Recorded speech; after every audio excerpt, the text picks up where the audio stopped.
في حيوان ما بيتكلمش بس كل حاجة جواه فيه بتصرخ بأعلى صوت وبتقولك أنا بحبك. عيونه وحضنه ده حتى هوهوته.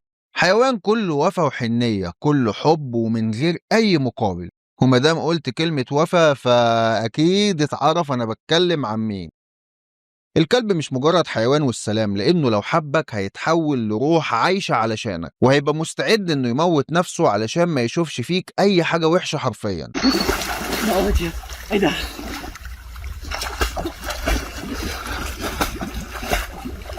Молодец.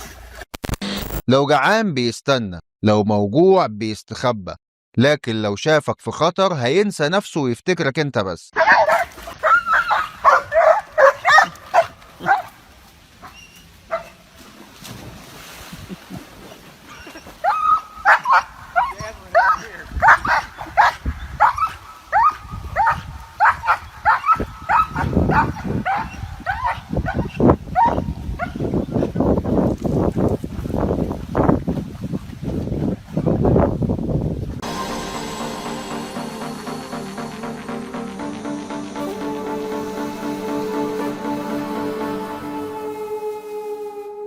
يوم 17 سبتمبر سنة 2024 راجل أمريكي عجوز عنده 83 سنة كان ماشي في الحديقة الخلفية بتاعت الفيلا بتاعته بيقلب في موبايله وسرحان على الآخر، بس فجأة بقى جاله جلطة ووقع من طوله في قلب البسين بتاعه.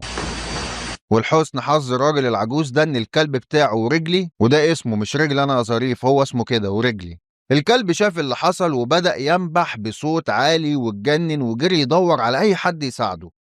وفي طريقه بقى لقى الموظف بتاع الحدائق موجود في المكان وحاول يفهمه ان في مشكلة، والحمد لله ان الموظف مطلعش غبي ومشي ورا الكلب. وهناك بقى لقى الراجل العجوز في المية وقدر ينقذه قبل ما يفقد وعيه ويغرق ويموت. الفيديو لما انتشر من خلال كاميرات المراقبة الناس ما كانتش مصدقة اللي حصل.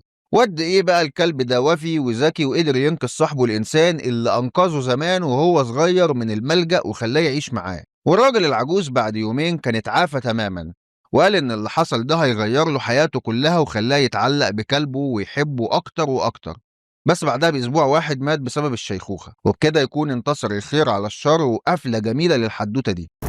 الحكاية التانية بقى بطلها أو بالمعنى الأدق بطلتها لأنها انتاية تبقى الكلبة لوسي.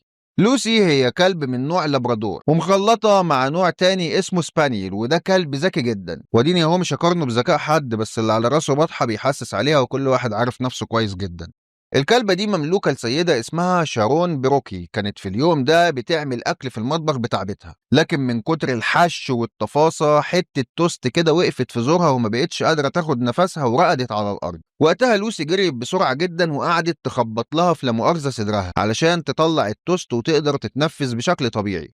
وبعد كده راحت جابت لها ميه علشان تبلع. مش عاوزك تستغرب حاجه في الفيديو ده، لان قبلها ب4 سنين بس لوسي عملت حاجه اصعب بكتير وانقذت صاحبتها من غيبوبه السكر. شارون كالعاده كانت في المطبخ لان كل المصايب مصممه تحصل لها فيه، وكانت في اليوم ده بتعاني من نوبات السكر ولقت نفسها دايخه ووقعت على الارض. مش عارف انا ايه اللي بيدخلها الام المطبخ ما دام عندها كل امراض الكوكب كده. المهم بقى ان لوسي عرفت ان شارون دلوقتي هيغمى عليها وجريت علشان تلحقها وتنقذها. طب ولوسي يا محمد عرفت بقى ازاي ان صاحبتها دلوقتي هيغمى عليها؟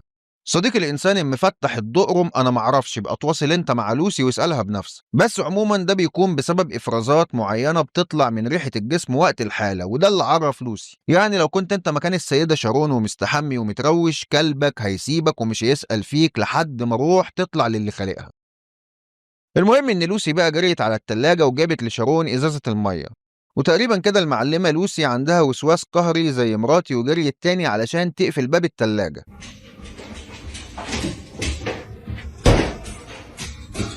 المهم انها بعدها جابت لها علاج السكر وشربتها وانقذت حياتها للمرة التانية.